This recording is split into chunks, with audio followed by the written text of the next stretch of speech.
Welcome back to the Nutrition Made Simple podcast, powered by Healthy Steps Nutrition. At HSN, we believe something as fundamental as nutrition shouldn't be complicated, which is why we focus on a simple, habit-based approach. We know that helping you become the best and healthiest version of yourself isn't just about what you eat or going to the gym a few hours a week. We have to focus on a holistic approach, addressing nutrition, stress management, mindset, sleep, support system, lifestyle, and of course, exercise. Our mission at HSN is simple: to help you take control of your health one step at a time so you can prevent and reverse chronic disease. My name is Nicole Coyne, and I'm the founder of Healthy Steps Nutrition, home of CrossFit HSN and HSN Mentoring. In this week's podcast episode, we have Amanda Haar. She is a registered dietitian, a wealth of knowledge when it comes to hormone health and gut health. And today we take a deeper dive into gut health, what people need to know, what they should be thinking about, and some of the testing that we do at HSN HQ to help give us a deeper understanding on what's going on inside someone's body so that we can make informed decisions and help them customize their nutrition and health plans. I hope you enjoyed this episode with Amanda Haar. Amanda, welcome back to the Nutrition Made Simple podcast. Thank you. It is always great to be here with you. We are talking about one of your favorite topics today, besides hormone health. Your second favorite topic is gut health. Why are you so passionate about this specific topic related to nutrition? Well, we have a lot of research now relating how gut health relates to our overall health. So about 80% of our immune system resides in our gut, right? Which we know our immune function is hugely important for just staying healthy and also preventing chronic diseases. And so there's a lot of different things that it affects. It affects our mind. It affects our overall well-being and energy levels. So the whole ways that you can be affected by your gut health is really packing a big punch for us. You talk a lot about gut health related to immune function, and there's also a super strong correlation between gut health and mental health. There's more and more research coming around about what we eat, and it's either positively reinforcing our mental health or maybe going in another direction. Sometimes people talk about your gut being your second brain. Right. And that is because there's actually a direct connection between our gut and our brain, which I think is so cool. It is called your vagus nerve. And so think about, when you're a little bit nervous about something, a lot of times we'll feel butterflies in our stomach, even though we're nervous in our brain. Mm-hmm. Or also, how do we feel mentally when we have a stomach ache? So that vagus nerve is actually sending information between what we now kind of call our two different brains, right? Our gut brain and our brain.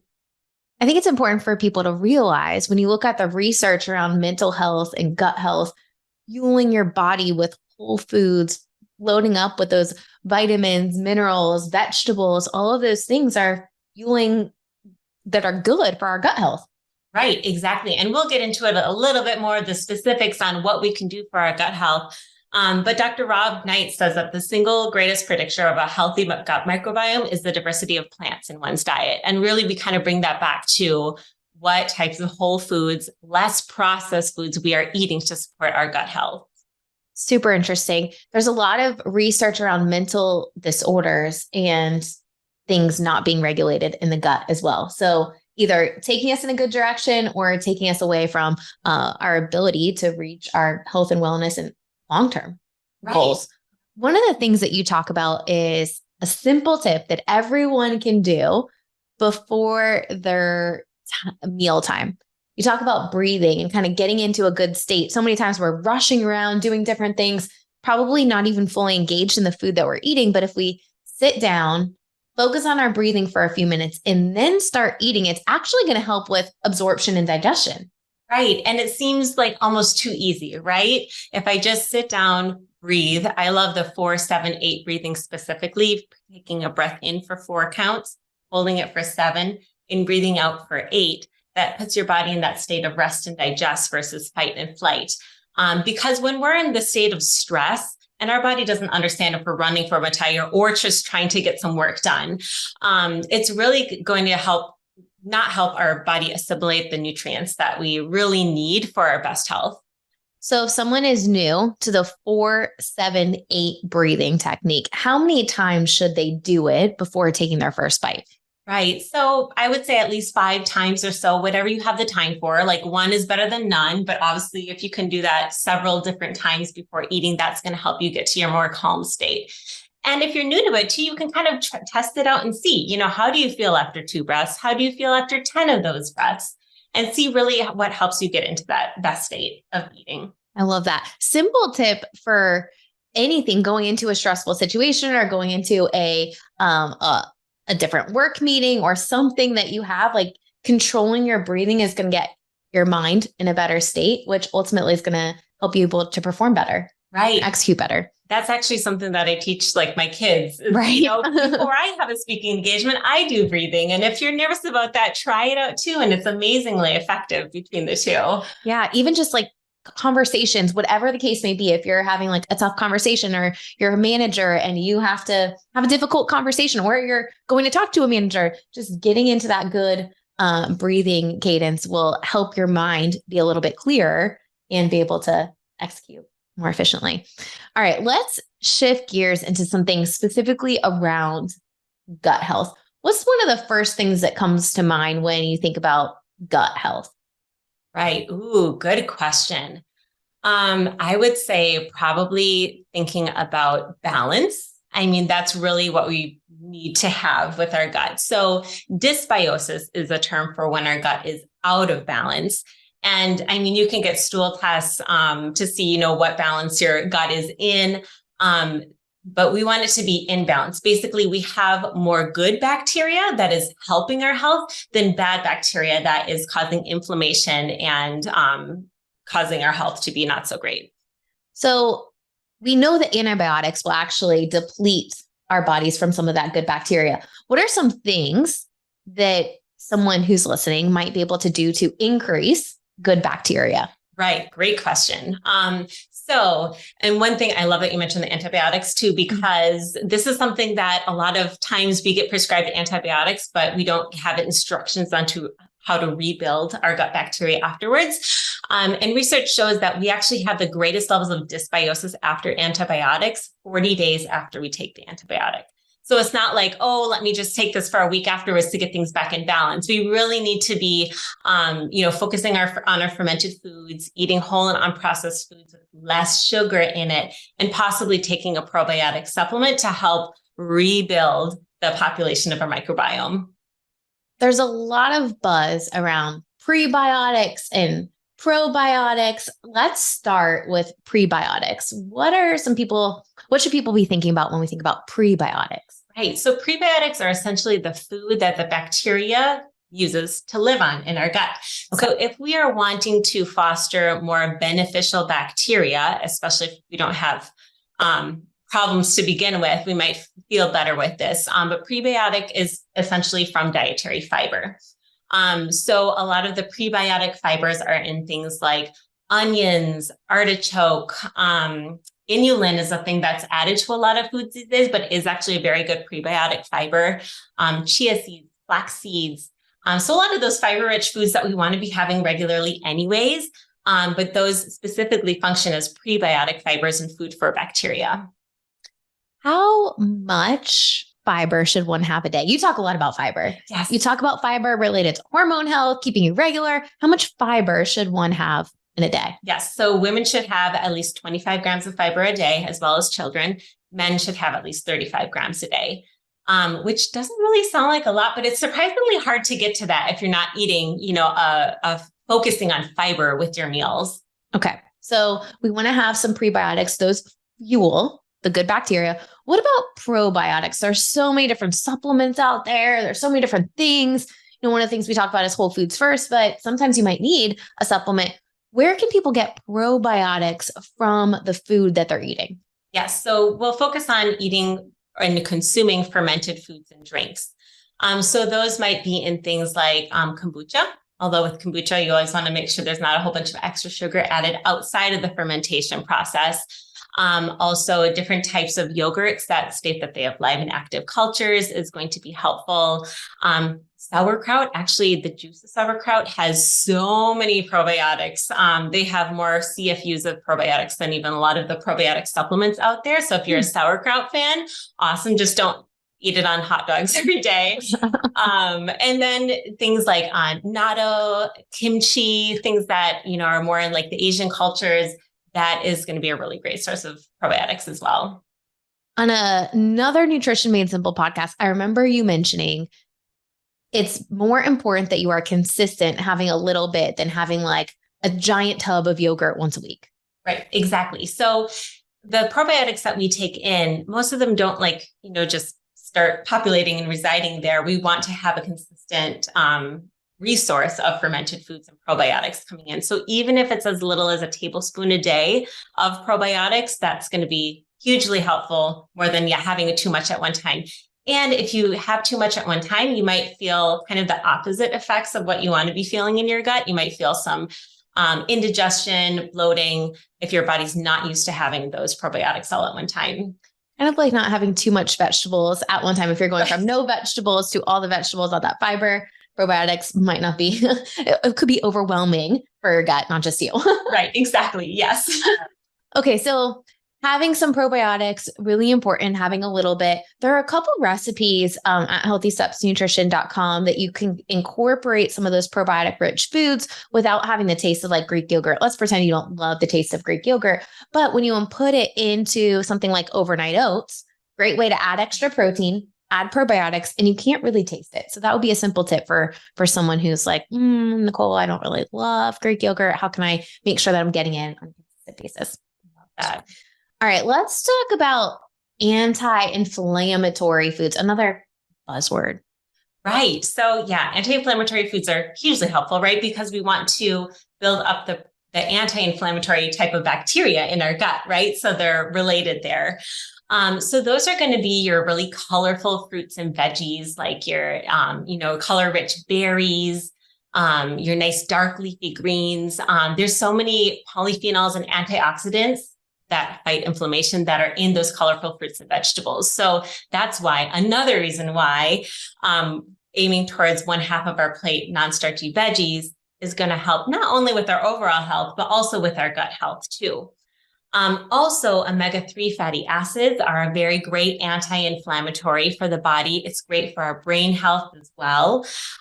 So that's where, bringing in some omega-3 rich fish a few times a week is really helpful. Salmon, tuna, mackerel, sardines, herring, any of those have a lot of omega-3s with it. And then, of course, if you're not a fish person, I have quite a few clients that they're like, oh, I can't eat that. Then that's where maybe a fish oil supplement could be really helpful, a high quality one. Awesome. Wild caught salmon is going to have a higher amount of omega-3s than farm raised salmon, right? Like they're a little bit higher on the omega-3 content. So looking for wild caught fish would be a better option for you. Polyphenols, anti-inflammatory foods, something to be thinking about just to incorporate, different colors mean different vitamins and minerals. So having the rainbow, and I don't mean Skittles, having the rainbow is important because then you're going to be able to get some of those different vitamins and minerals in that variety of food that you're eating. Right. And variety is huge. Like we mentioned, having a diversity of different plant foods is really helpful. And one great tip that I've actually heard from some, continuing education is aiming for 30 different plant foods per week, which sounds like a lot when you first look at that. You're like, oh my gosh, I have to have 30 different things. But that basically barrels down to about 4 different plant foods per day. And that's, your fruits, your veggies, your nuts, your seeds, your grains and legumes. So when you kind of think about it, that's really just about, 1 to 2 with every meal that we're shooting for. Okay, good tip. Any other nutrients that we should be thinking about related to gut health specifically? Sure. So, there's a lot we definitely don't want to have nutrient deficiencies for our gut health, but 2 that have a lot of really good research with them are zinc and also glutamine. So zinc helps to maintain and repair the intestinal barrier, which is really important because unfortunately, a lot of times chronic dysbiosis can lead to leaky gut or disruption of the intestinal barrier, which can contribute to chronic diseases. So we really want to get enough of those zinc-rich foods. A lot of times that's in the animal protein foods. Pork, oysters are a great source of it if you're an oyster fan. And also, through supplementation, it can be helpful. And then glutamine also shows support with improving the gut barrier function. So if we suspect that someone does have leaky gut, glutamine and zinc are some of the top two tools that we can use to help repair the gut barrier. And glutamine is also going to be present in a lot of the animal proteins and also dairy products if they're tolerated. I know that's something that has kind of been debated amongst researchers because sometimes when people have food sensitivities, dairy can be hard for them to tolerate. But if it's not a problem, we do want to include it because it is a good source of protein. Perfect. Okay. We talked a lot about foods that will help with gut health.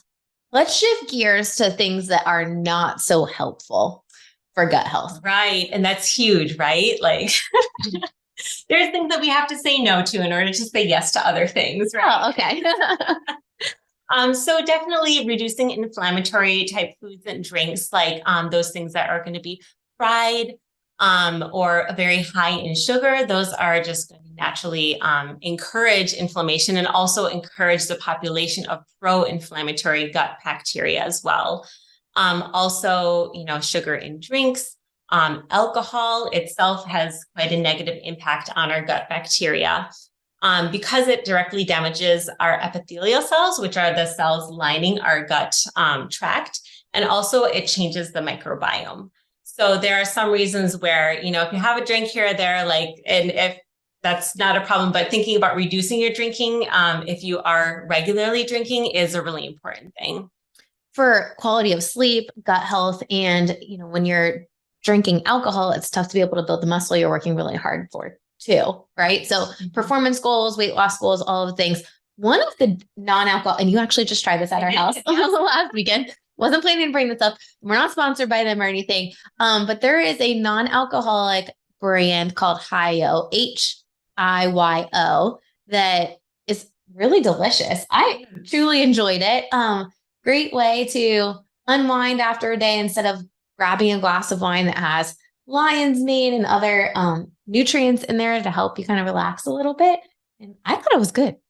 I think so too. And I love that. A lot of times we may grab that drink at the end of the day just because we're wanting something to wind down with. So when you have substitutions like that, or sometimes I'll get some ginger turmeric tea going or something that's just has flavor, it hydrates you, it kind of helps you bring you down, that's really great to kind of open up those possibilities there.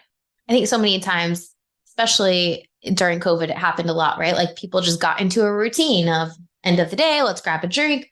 But in reality, if we could replace that with something that's going to be more beneficial to support us in reaching our health and wellness goals, probably better. And our quality of sleep. I know I can look at my Whoop and know if I had a drink or not. It is so obvious that I do not get the deep sleep that I want and need.